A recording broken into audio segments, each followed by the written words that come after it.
Hello friends, मैंने जैसे कि पार्ट वन आपको बना दिया है, पार्ट टू मैं अब लेकर आया हूँ। पार्ट टू के अंदर देखें, जैसे कि मैं आपको बताऊँ इकोनॉमिक लॉ, जो कि सीए फाइनल के फर्स्ट ग्रुप में और सीए फाइनल के सेकंड ग्रुप में है, जो कि मैं सेकंड पार्ट आपका कंटिन्यू करता हूँ। सेकंड पार्ट में क्या लिखा होता है, देखो ये मैं आपके फर्स्ट पार्ट वन में पढ़ा चुका हूँ। रिवीजन के लिए दोबारा बता देता हूँ। ये एप्लीकेबिलिटी पढ़ाई थी। एप्लीकेबिलिटी किस किस के ऊपर एप्लीकेबल होती है, ये कोड मतलब ये आईबीसी का कोड किस किस के ऊपर एप्लीकेबल होगा, इसके अंदर मैंने ये पढ़ाया था। फिर उसके बाद जो मेन बात थी किसके ऊपर एप्लीकेबल नहीं होगा, तो मैंने बताया था एप्लीकेबल नहीं होगा बैंक होगा। अगर इंश्योरेंस कंपनी होगी, एनबीएफसी होगी, तो इसके ऊपर ये कोड एप्लीकेबल नहीं होगा।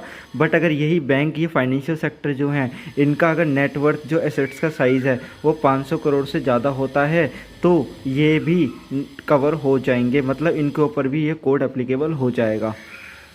नेक्स्ट पॉइंट आता था एप्लीकेबिलिटी। सेक्शन 4 में हमने एप्लीकेबिलिटी पढ़ी थी। सेक्शन 4 में एप्लीकेबिलिटी में हमने ये पढ़ा था, अगर आपके डेप्ट का अमाउंट 1 लाख से ज़्यादा है तो आप एप्लीकेशन दे सकते हैं। फाइनेंशियल क्रेडिटर आप एप्लीकेशन दे सकते हैं, ऑपरेशनल क्रेडिटर आप भी एप्लीकेशन दे सकते हैं, या कॉर्पोरेट डेटर आप हिमसेल्फ अंडर सेक्शन 10 में एप्लीकेशन दे सकते हैं। बट गवर्नमेंट ने क्या करा, इस लिमिट को चाहे तो बाय वे ऑफ नोटिफिकेशन बढ़ा सकते हो। गवर्नमेंट ने इस नोटिफिकेशन के थ्रू इस लिमिट को बढ़ाकर कितना कर दिया, 1 करोड़ कर दिया। ठीक है, ये चीज़ है। दूसरी बात, अब हम कुछ मेन डेफिनेशन पढ़ेंगे। मेन डेफिनेशन पढ़ने के बाद सेक्शन 7, 8, 9 एंड 10 के ऊपर जाएंगे। मेन डेफिनेशन में आपका पहला पॉइंट आता है कि डेफिनेशन नंबर 1, फाइनेंशियल क्रिएटर किसे कहते हैं। फाइनेंशियल क्रिएटर हम उस व्यक्ति को कहेंगे जो व्यक्ति क्या है, फाइनेंशियल डेप्ट इज़ ऑन, मतलब कि उस फाइनेंशियल डेप्ट अगर होगा तो वो फाइनेंशियल, जैसे कि मैंने कहा आपको यहाँ पर ये फाइनेंशियल डेप्ट होगा तो फाइनेंशियल क्रेडिटर बनेगा, लेकिन अगर फाइनेंशियल डेप्ट नहीं होगा तो फाइनेंशियल क्रेडिटर नहीं बनेगा। दूसरी बात इसके अंदर कहते हैं कि कुछ लोग क्या करते हैं, फाइनेंशियल क्रेडिटर मतलब जैसे सपोज करो ये ए लिमिटेड है, ए लिमिटेड ने क्या करा, लोन लिया किससे, एक्सिस बैंक से। एक्सिस बैंक रिकवर नहीं कर पाया, ए लिमिटेड कहता है जा जिससे रिकवर करवा सकता है उससे करवा ले। ए लिमिटेड से रिकवर नहीं कर पाया एक्सिस बैंक, इसने क्या कर दिया, ट्रांसफर कर दिया किसको, आरसेल कंपनी को ट्रांसफर कर दिया। जैसे ही इसने ट्रांसफर किया इसे कहेंगे हम असाइन किया या ट्रांसफ़र किया, तो वो भी आपका फाइनेंशियल क्रेडिटर बन जाएगा। मतलब अब एक्सिस बैंक तो फाइनेंशियल क्रेडिटर है ही है, अब एयरसेल कंपनी भी फाइनेंशियल क्रेडिटर मानी जाएगी। ठीक है। अब बात आती है कि फाइनेंशियल डेप्ट होगा तो वो फाइनेंशियल क्रेडिटर बनेगा, फाइनेंशियल डेप्ट नहीं होगा तो फाइनेंशियल क्रेडिटर नहीं बनेगा। अब हम बात करते हैं फाइनेंशियल डेप्ट कितने कहते किसे हैं, तो फाइनेंशियल डेप्ट का सेक्शन 5 सबसेक्शन 8 में फाइनेंशियल डेप्ट लिखा हुआ है। सेक्शन 5 सबसेक्शन 7 में देखो, 7 के अंदर तो फाइनेंशियल क्रेडिटर लिखा होता, 7 के बाद नेक्स्ट आता है, 7 के बाद 8 आता है, तो सेक्शन 5 सबसेक्शन 8 में फाइनेंशियल डेप्ट लिखा हुआ। फाइनेंशियल डेप्ट का मतलब होता है वो पैसा अगर आपने आज सपोज करो किसी व्यक्ति को 1 लाख रुपए दिया है, तो क्या 5 साल बाद उस पर इंटरेस्ट लग के नहीं आएगा, यस इंटरेस्ट लग के आएगा। लेकिन यहाँ पर का कोई भी ऐसा पैसा जो इंटरेस्ट के साथ आपके पास वापस आ रहा हो, if any which disburse against the consideration of time value of money. 1 lakh का अमाउंट 5 साल बाद 1 लाख तो रहेगा नहीं, उस पर ब्याज लगेगी तो वो एक्स्ट्रा अमाउंट बनकर आएगा, उसे बोलते हैं टाइम वैल्यू ऑफ मनी का कॉन्सेप्ट। तो लॉ मेकर ने कहा कि अगर किसी अमाउंट पे टाइम वैल्यू ऑफ मनी है तो वो फाइनेंशियल डेप्ट है। बट सपोज करो मैंने किसी व्यक्ति को पैसा दिया और वो विदाउट इंटरेस्ट दिया, फ्री ऑफ इंटरेस्ट दिया, इंटरेस्ट फ्री दिया, तो क्या वो फाइनेंशियल डेप्ट नहीं बनेगा। बट उन्होंने वर्ड यहाँ पर लिख दिया इफ़ एनी, मतलब ये इमैटेरियल है, मैटर नहीं करता कि वो टाइम वैल्यू ऑफ मनी के दायरे में आता है या टाइम वैल्यू ऑफ मनी के दायरे में नहीं आता है, उसे भी हम फाइनेंशियल डेप्ट मानेंगे। उन्होंने कहा फाइनेंशियल डेप्ट के अंदर इंक्लूड करेंगे 4-5 पॉइंट है, ये आपके नेक्स्ट ये आई तक पढ़ेंगे ये, जिसमें हमें लिखा हुआ है कि अगर आपने किसी व्यक्ति को नॉर्मल लोन दिया है तो वो भी फाइनेंशियल डेप्ट माना जाएगा। एक्सेप्टेंस ऑफ क्रेडिट फैसिलिटी मतलब कैश क्रेडिट है तो भी वो फाइनेंशियल डेप्ट माना जाएगा। नोट परचेज फैसिलिटी मतलब डिबेंचर हो गया, बॉन्ड हो गया, या कोई लोन हो गया, स्टॉक लोन हो गया, तो ये भी फाइनेंशियल डेप्ट माना जाएगा। एएस के अकॉर्डिंग अगर कोई लीज दी या हायर परचेज पर कोई दिया, कुछ भी दिया आपने, तो वो भी हमारा फाइनेंशियल डेप्ट माना जाएगा।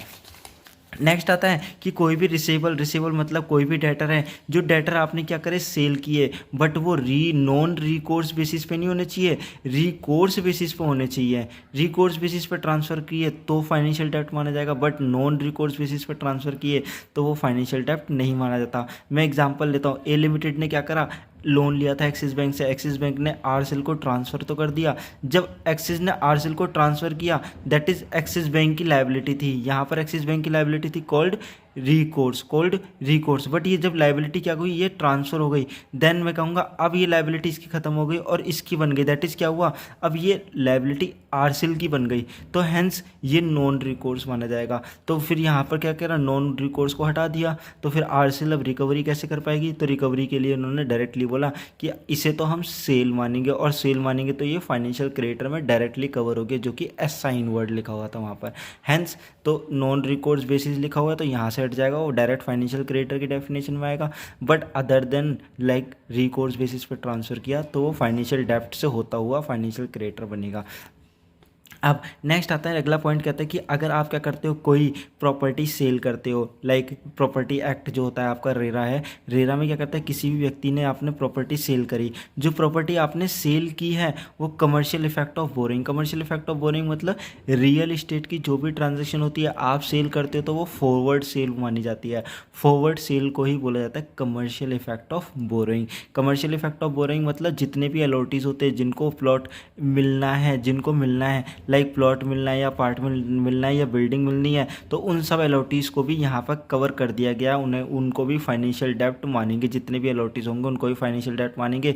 अब ये भी अपनी रिकवरी करवा सकते हैं, डायरेक्ट ट्रिब्यूनल के पास जाके और कह सकते हैं कि हम भी फाइनेंशियल डेप्ट है, हम भी फाइनेंशियल क्रेडिटर, हमारा पैसा डूबा है, प्लीज़ रिकवरी करवाइए। ठीक है, दूसरी नेक्स्ट पॉइंट आता है कि अगर आप हेजिंग से रिलेटेड कोई ट्रांजेक्शन करते हैं वो भी फाइनेंशियल क्रेडिटर आ जाता है, या एक्सपोर्टर ने कोई माल बेचा इंपोर्टर को, मुझे लगता है इंपोर्टर पैसा नहीं दे पाएगा, तो इंपोर्टर के बैंक ने लिखा कि हाँ ठीक है अगर ये नहीं दे पाएगा तो मैं गारंटी देता हूँ मैं दे दूंगा, दैट इज कॉल्ड क्या बोलते हैं इसे, एलसी बोलते हैं, लेटर ऑफ क्रेडिट, हैंस ये भी कवर हो जाता है फाइनेंशियल डेप्ट में।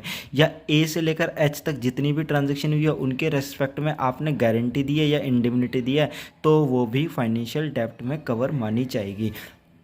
जितने भी होम बायर्स है, सुप्रीम कोर्ट का लॉ, सुप्रीम कोर्ट का केस लॉ है, जिसमें केस लॉ में क्या था, दो केस लॉ पढ़ेंगे अब हम यहाँ पर।